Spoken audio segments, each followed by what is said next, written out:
பிரியமானவர்களே, ஆண்டவராகிய இயேசு கிறிஸ்துவின் நாமத்தினாலே உங்கள் யாவரையும் அன்போடு கூட நான் வாழ்த்துகிறேன். ஆண்டவர் கிருபையாய் நமக்கு கொடுத்த இந்த புதிய நாளுக்காக முதலாவது நாம் ஆண்டவருக்கு நன்றி சொல்லுவோம்.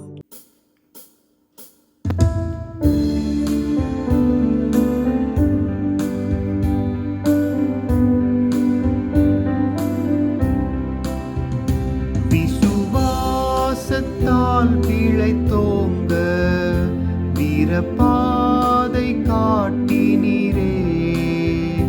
விசுவாசத்தால் பிழைத்தோங்க வீரபாதை காட்டினீரே.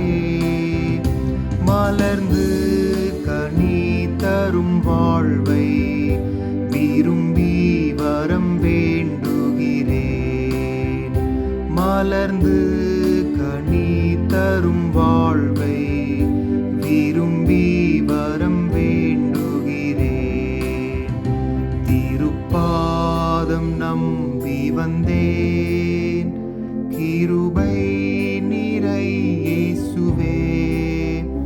தமதன்பை கண்டடைந்தேன் தேவ சமூகத்திலே.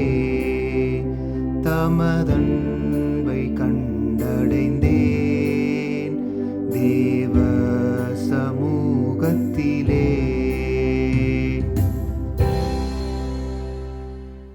இந்த நாளுக்கு இந்த ஆண்டவர் கொடுக்கிற ஒரு வார்த்தை தானியேல் தீர்க்கதரிசன புஸ்தகம் 6வது அதிகாரம் 23வது வசனம். தானியேல் 6:23. அவன் தன் தேவன் பேரில் விசுவாசித்திருந்தபடியால் அவனில் ஒரு சேதமும் காணப்படவில்லை. தானியேலை குறித்து இங்கே எழுதப்பட்டிருக்கிறது.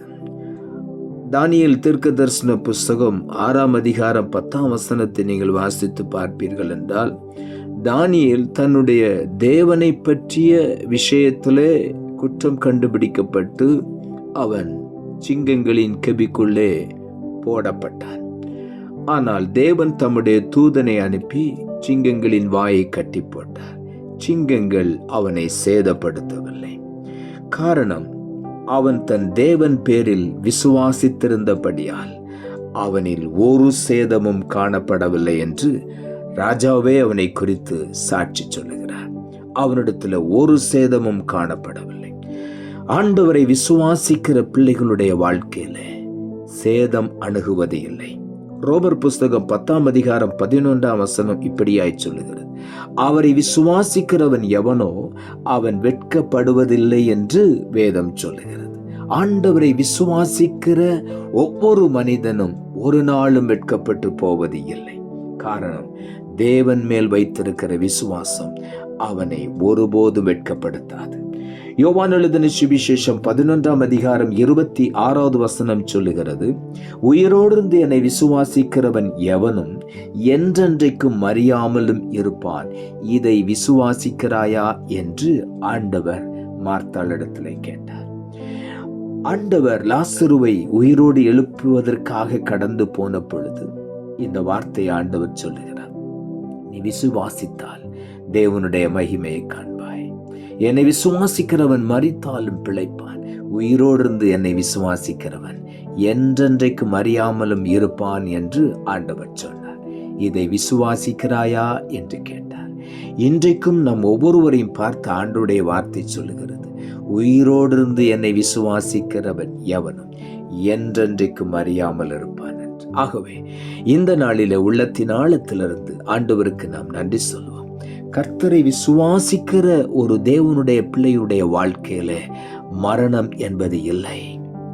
தேவனுடைய பிள்ளையுடைய வாழ்க்கையில ஒரு சேதமும் காணப்படுவது இல்லை. உயிரோடு விசுவாசிக்கிறவன் என்றென்றைக்கும் அறியாமல் இருப்பான் என்று வேதம் சொல்லுகிறது. லூக்கா எழுதின சுவிசேஷம் 10ஆம் அதிகாரம் 19ஆம் வசனம் இப்படியாய் சொல்லுகிறது, இதோ சர்ப்பங்களையும் தேள்களையும் மிதிக்கவும் சத்துருடைய சகல வல்லமையை மேற்கொள்ளவும் உங்களுக்கு அதிகாரம் கொடுக்கிறேன். ஒன்றும் உங்களை சேதப்படுத்த மாட்டாது. தேவனை விசுவாசிக்கிற விசுவாசிகளுடைய வாழ்க்கையில ஆண்டவர் கொடுக்கிற ஒரு அதிகாரம், சர்ப்பங்களையும் தேள்களையும் மிதிக்கக்கூடிய அதிகாரத்தை கொடுக்கிறார். சத்துருடைய சகல வல்லமையை மேற்கொள்ளக்கூடிய அதிகாரத்தை ஆண்டவர் கொடுக்கிறார். ஒன்றும் சேதப்படுத்துவது இல்லை என்று ஆண்டவர் சொல்லுகிறார். ஒன்றும் உங்களை சேதப்படுத்த முடியாது. ஆகவே நாம் எதை குறித்து பயப்பட வேண்டாம். பிசாசை குறித்து பயப்பட வேண்டாம், சர்ப்பத்தை குறித்து பயப்பட வேண்டாம், தேள்களை குறித்து பயப்பட வேண்டாம், சத்துருடைய எந்த வல்லமையும் குறித்து நாம் பயப்பட வேண்டாம். காரணம், நாம் விசுவாசித்திருக்கிற தேவன் வல்லமையுள்ள தேவன். தானியேல் கர்த்தரை விசுவாசித்திருந்தபடியினால் சிங்கம் அவனை சேதப்படுத்த முடியவில்லை. சிங்கங்கள் சூழ நின்றது, ஆனால் ஒன்றும் அவனை சேதப்படுத்த ஆண்டவர் அனுமதிக்கவில்லை. அவைகளின் வாயை ஆண்டவர் கட்டி போட்டார். இன்றைக்கும் ஒருவேளை கர்ச்சிக்கிற சிங்கத்தை போல யாரை விழுங்கலாமோ என்று வகை தேடி சுற்றித் திரிகிற பிசாசனுடைய திட்டங்கள் உனக்கு எதிராக எழும்பினாலும் ஒன்றும் உன்னை மேற்கொள்ள முடியாது.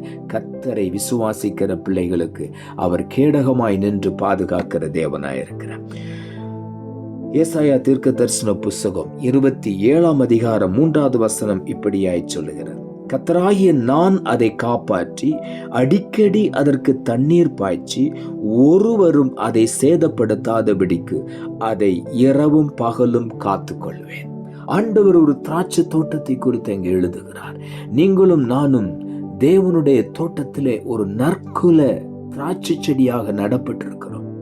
ஆகவே ஆண்டவர் சொல்லுகிறார், கர்த்தராகிய நான் அதை காப்பாற்றுவேன், அடிக்கடி அதற்கு தண்ணீர் பாய்ச்சுவேன், ஒருவனும் அதை சேதப்படுத்தாதபடிக்கு இரவும் பகலும் நான் காத்து கொள்வேன் என்று ஆண்டவர் சொல்லுகிறார். நம்ம எல்லாரையும் ஆண்டவர் அவருடைய திராட்சை தோட்டத்திலே ஒரு திராட்சை செடியாய் வைத்திருக்கிறார். நாம் கனி கொடுத்து ஆண்டுடைய நாமத்தை மகிமைப்படுத்த வேண்டும். அதே நேரத்தில் ஒன்றும் நம்மை சேதப்படுத்த முடியாதபடி கர்த்தர் நம்மை சுற்றிலும் பாதுகாப்பாய் இருக்கிறார்.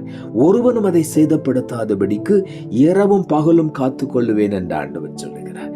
தினந்தோறும் அதற்கு தண்ணீர் பாய்ச்சுவேன், அடிக்கடி அதற்கு தண்ணீர் பாய்ச்சுவேன், நான் அதை காப்பாற்றுவேன் என்று சொல்லுகிறார். நம்மை குறித்து தான் ஆண்டவர் இப்படி எழுதியிருக்கிறார். ஆகவே அவரை நாம் விசுவாசிக்கும் பொழுது அவர் நம்மை பாதுகாக்கிறார், நம்மை போஷிக்கிறார், ஒன்றும் சேதப்படுத்தாதபடி நம்மை பாதுகாக்கிறார். ஆகவே கர்த்தரை விசுவாசிப்போம். நாம் ஆண்டவருடைய செட்டைகளுக்குள் பாதுகாப்பாய் இருப்போம். மேன்மையான ஆசீர்வாதங்களையும் நன்மைகளையும் சுதந்திரித்துக் கொள்வோம். நாம் ஜெபிப்போம். அன்புள்ள ஆண்டவரே, கிருபையாய் நீர் கொடுத்த இந்த புதிய நாளுக்காய் மறுபடியும் உமக்கு நன்றி செலுத்துகிறோம். ஆண்டவர் கொடுத்த ஜீவனுள்ள வார்த்தைக்காக நன்றி. அவன் தன் தேவன் பேரில் விசுவாசித்திருந்தபடியால் அவனில் ஒரு சேதமும் காணப்படவில்லை என்ற வார்த்தையை கொடுத்தேன். வசனத்தை கேட்டுக்கொண்டிருக்கிற ஒவ்வொருடைய வாழ்க்கையிலும் முழுமையுமாய் கர்த்தரை விசுவாசித்து முன்னேறி செல்ல உதவி செய்யும். ஒரு சேதமும் அணுகாது என்கிற விசுவாசத்தை அவர்கள் உறுதியாய் பற்றி கொள்ள உதவி செய்யும். ஆண்டவரே, இந்த நாளிலே ஆண்டவர் சர்ப்பங்களையும் தேள்களையும் மிதிக்க அதிகாரத்தை கொடுத்திருக்கிறேன். சத்துருடைய சகல வல்லமையை மேற்கொள்ள அதிகாரம் கொடுத்திருக்கிறேன். ஒன்றும் சேதப்படுத்தாதபடி பாதுகாப்பை தருகிறீர். அதற்காக உமக்கு நாங்கள் நன்றி செலுத்துகிறோம் சாமி. ஆண்டவரே, ஒவ்வொருவரையும் சுற்றிலும் ஒரு பாதுகாப்பாய் இருந்து ஆண்டவர் அக்னி ஸ்தம்பமாய் மேக ஸ்தம்பமாய் அவர்களை சூழ அக்னி மதிலாயிருந்து ஒவ்வொருவரையும் பாதுகாக்கிறபடியினாலும் உமக்கு நன்றி. இன்றைக்கு ஒவ்வொருவர் அந்த விசுவாசத்தினாலே மேன்மையான ஆசீர்வாதங்களை சுதந்திரித்துக் கொள்ள உதவி செய்யும். தாழ்த்துகிறோம். இரட்சகர் இயேசுவின் நாமத்தில் ஜெபிக்கிறோம் நல்ல பிதாவே, ஆமென்.